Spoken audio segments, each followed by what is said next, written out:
Hello and welcome to the Innovative Mindset Podcast. I'm your host, Izolda. Thank you so much for taking the time to be here.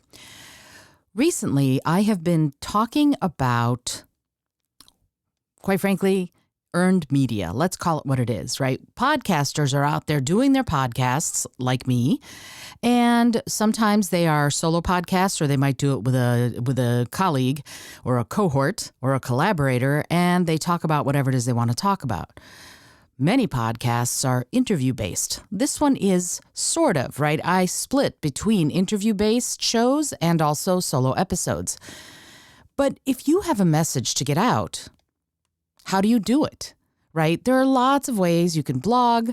You can submit to HARO, help a reporter out. You can start your own podcast. But if you're not ready to start your own podcast, how do you get your message out on podcasts? Well, you pitch and you get on the shows. And so recently what I've been doing is I've been talking about and going over how to pitch a podcast host or a podcast producer, right? You're getting it right from the source. This is what I want to see when someone pitches me. Now, I have a process. For example, when someone pitches me and they say, oh, I have this perfect person. I get a lot of PR pros pitching me and they say, oh, I have the perfect person for your podcast. You should really have them on your show. And that's super cool, except for how do I know if they're the perfect person? Often they'll send me a press sheet. I'm going to tell you right now, do not send a press sheet PDF until I've asked for it. Until someone asks for it, a lot of people, for example, have their mail settings to basically trash or send to spam anything that has any kind of an attachment. So until I've said, hey, you know what? I'm really interested in having this person on my show. Don't send me a press sheet. Instead, follow my lead. And my lead is I have something called a podcast guest interest form that I ask every PR pro and every prospective guest to fill out in order for them to have a chance to get on my show. Now, I get like 20, 30 pitches a day because the show has gotten more popular and people hear about it and I talk about innovation. So I get lots and lots of pitches. But the problem is for a lot of these people is that my show is really specifically about creatives, people working to change the world in social impact, and people who are working in the conservation or the vegan spaces to, again, change the world for the better. So if you're not doing something like that, if you're a salesperson, unless you're a salesperson for a company that's doing solar energy or that's building the coolest new electric bike, like I've had on the show recently, I'm probably not going to have you on my show. I'm probably going to say no, thank you. So what I want you to do is to pitch me the way I want to be pitched, and that is to fill out the podcast guest interest form. And if I look it over and you filled it out and I love it, I might ask for your press sheet to have all the information. Then I'll go, here's the calendar, please select your interview date, and then we'll be off and running. Other podcasters do it differently. Other production companies do it differently. This is how I'm doing it. And I'm telling you this because in case you want to be on a show, you're going to want to have a process in mind, right? So you're going to want to create a database of prospective podcasts. And I talk about that in the last show about this. This series, by the way, is being called And My Next Guest Is, and it's about how to pitch these podcasts. So I talked about that recently, about how to find the podcasts you want to pitch versus sort of throwing spaghetti at the wall and seeing what sticks. Instead, there's a process to find the podcasts you want to pitch. And I went over that in a previous episode. I'm going to put the link to the episode. This is episode 3 of this series. So I'm going to put the links to both previous episodes on this in the show notes for this. So you're going to find out what podcasts, and then you're going to do the pitch. And the pitch itself is super important. Now, here's the thing. This is going to be about the elements of a pitch. Now, I want to talk about my friend Gloria Chow. She is an amazing entrepreneur who helps people get earned media. That's what she does. And she has something she calls the CPR method. And unfortunately, I don't actually remember what the C and the P and the R stand for, but it's her trademark thing. And she talks a lot about relevance. Make it timely, make it relevant to the person you're pitching. Relevance is super important to me. If you're not relevant, as I've already said, I'm not really going to be interested in by if you're not relevant, I mean relevant to my show. Obviously, you're relevant to something. That's not what I mean. And so, if your pitch is not relevant to my show and my mission and what I'm doing, I'm probably not going to be interested in having you on my show. But if it is relevant, woohoo, I'm going to be super excited.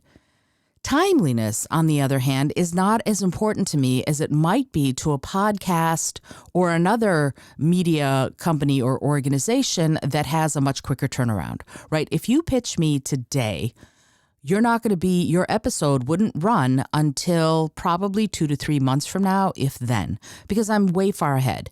And so anybody who's going, oh, I have a book launch next week and I want to be on your show, I'm like, it's going to be old news for you by the time I can actually air your episode. So for me, the pitch is much more about relevance than it is about timeliness. And so, be aware of the kind of podcast you're pitching. So that's something that's super important, because if you're pitching, again, spaghetti up against the wall and seeing what sticks, you might miss the boat on finding something that is relevant and timely to what you're trying to achieve, whether it's a product or a service, whether you're excited about a cause, whatever it is you want to talk about, you want to be sure that you're pitching appropriately. Great. But how do you actually work that pitch? Again, as I said, for some, what you're doing now is going to be important, and you're going to hear me talk about this in the episode. For others, it's not as important for it to be timely. It's more important sometimes for it to be evergreen. I want someone who comes to listen to the show to find as much exciting information and relevance and compelling stuff in an episode that airs tomorrow. If they come next year or 5 years from now, I don't want it to matter. I want this to be the kind of content that people can come back to again and again. So timeliness isn't as important to me as it might be to another podcast. Bear that in mind as we talk about what are the elements of a pitch. Here we go.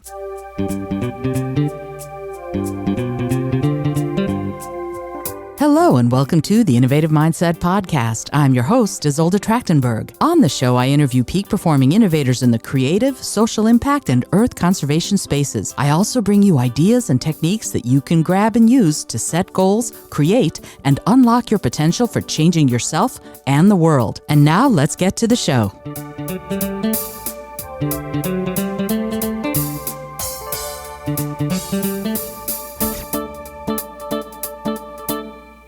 Pitch elements. What elements go into a pitch? First and foremost, any connection you have. If you know someone who knows someone who knows someone, if, like from Ferris Bueller's Day Off, if your cousin's sister's best friend's husband's wife, blah, blah, blah, knows a person who's got a podcast who you might be a good fit for, find out. If you have any kind of connection point to that person, say, hey, my cousin's sister's best friend's wife said blah, blah, blah. I would like to talk to you about being on your show. If you're timely and you have a point of view, you as an author, we all have points of view, but if you articulate it in your pitch, a podcast host will love you.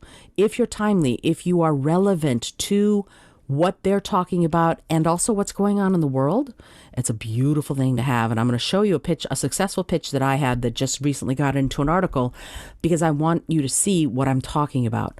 Your credentials, your skills, your perspective, and your comps. Your comps are so important. If you're pitching a fiction podcast, let the podcast host know what it is you're talking about, who it is that you are like. If you have a comp that you can relate to the podcast host, it'll give them information, because they want to have a great interview with you.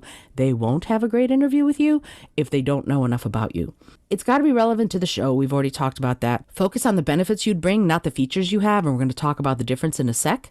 And also, as part of your pitch, say, I would be delighted to email my list about the episode when it airs. That's more catnip to a podcast host, because this is a relationship, right?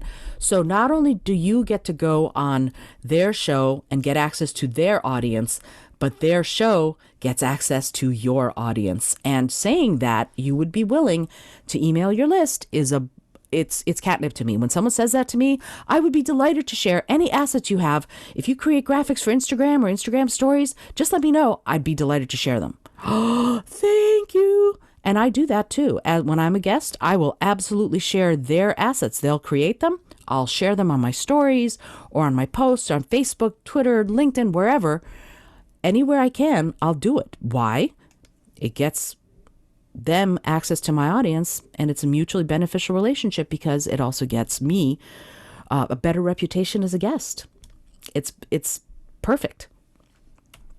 Oh, and if you don't have a list, say that you'll be glad to post it on your social channels. You don't have to email your list if you don't have one. Just say, and I'd be delighted to post it on my social channels.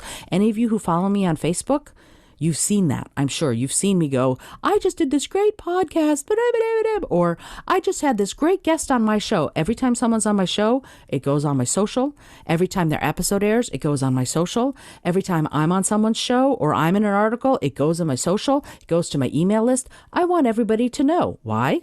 I'm building my audience. I want people to know that I have great guests. They provide incredible value. They're really cool people, and we have great in-depth conversations. What's not to love? I share that with my audience as much as possible, and they get access to my audience. I get access to theirs. Pitch elements. First of all, features versus benefits. If you want to sharpen what they call your elevator pitch, you want to focus on the benefits you're going to bring to the podcast.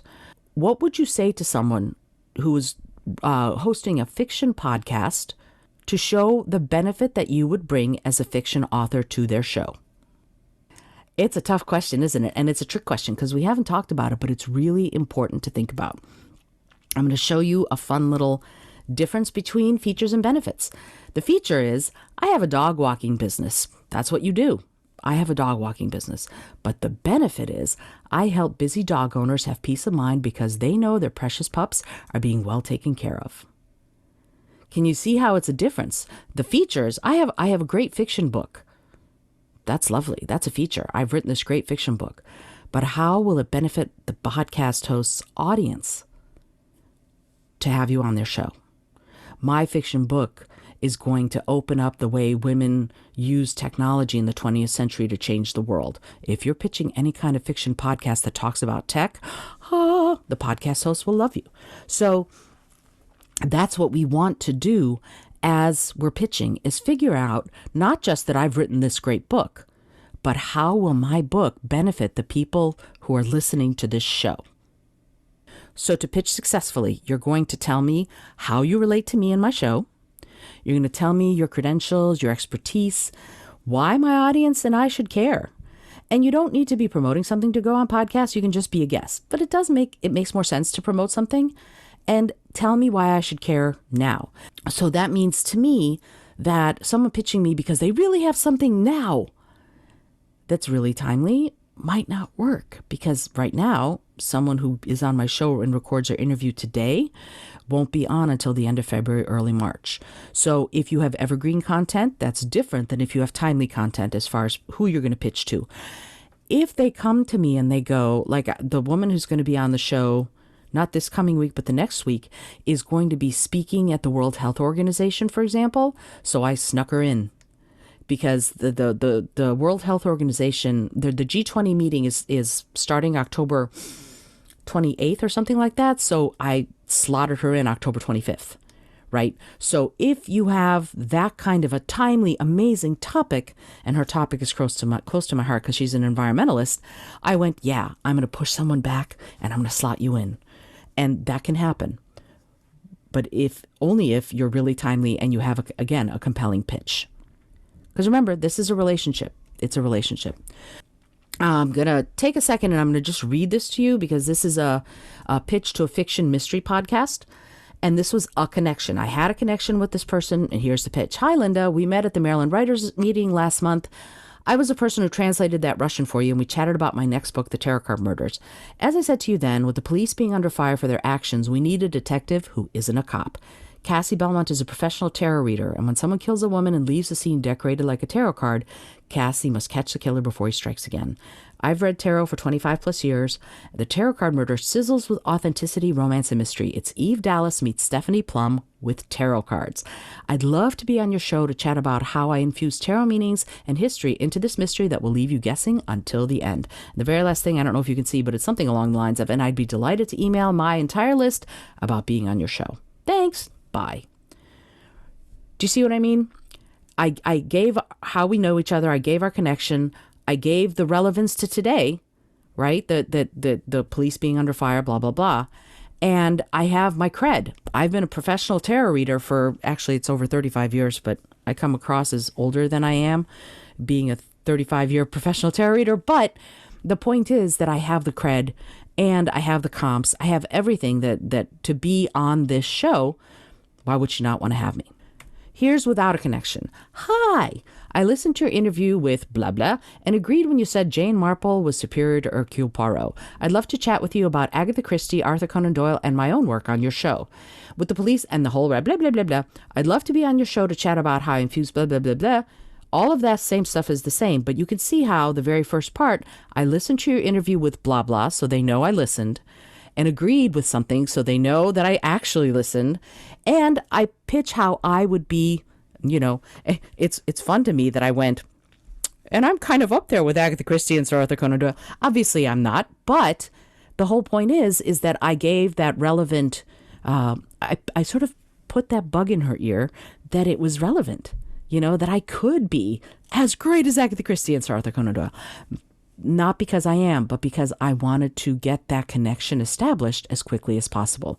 And before that, I leave a review so that they can connect my name with me pitching. Do you see what I mean? It's a whole process, but you can do it pretty easily. I hope you enjoyed today's episode of the Innovative Mindset Podcast. Next week, we're going to have an interview episode. And the week after that, we're going to be coming back with episode 4 in this And My Next Guest Is series. So you can learn more and more about how to pitch podcasts. I'm going to be working on this probably through the holiday season. So you'll be able to pitch starting at the new year. You'll be able to pitch whatever podcast you decide is the best one to pitch. This episode has been brought to you by Brain FM. I love that app. This app lets me meditate. It helps me fall asleep. It helps me focus. It helps me create. I listen to it daily and all the time. And if you decide that you want to try it out for yourself, you can find the link to how to do it on the show note page of this episode. And also you can get 20% off the app if you decide to try it out. And yes, I am an affiliate, and I will get a small little kickback if you decide to try out the app. I encourage you to do it, even for just a month. See the kind of difference it can make in your life. It will help you focus and concentrate like nothing I've ever seen. I love it. And the episode is also brought to you by my book, Die by the Sword. It is the first book in the Cassie Belmont Tarot Reader Mystery Series. It is available at Amazon, and I had a blast writing it. It's going to be it's going to be the beginning of something beautiful. I love the story, quite frankly. I was shocked at how much I liked what I wrote. I know that sounds weird, but it's true. Anyway, I hope you check out the book, see something about it. You can find it on Amazon. You can find it at izoldatauthor.com/die-by-the-sword.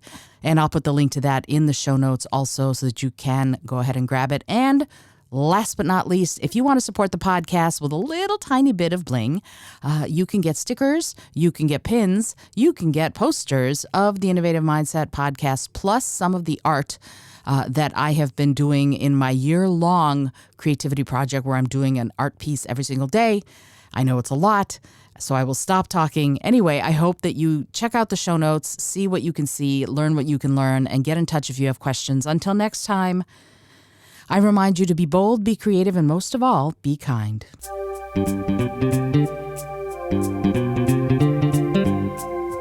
Thank you so much for joining me today. I really appreciate you being here. Please subscribe to the podcast if you're new, and it would mean the world to me if you told a friend about it. Today's episode was produced by Izolda Trachtenberg and is copyright 2022. As always, please remember this is for educational and entertainment purposes only. Past performance does not guarantee future results, although we can always hope. Until next time, remember to be bold, be creative, and most of all, be kind.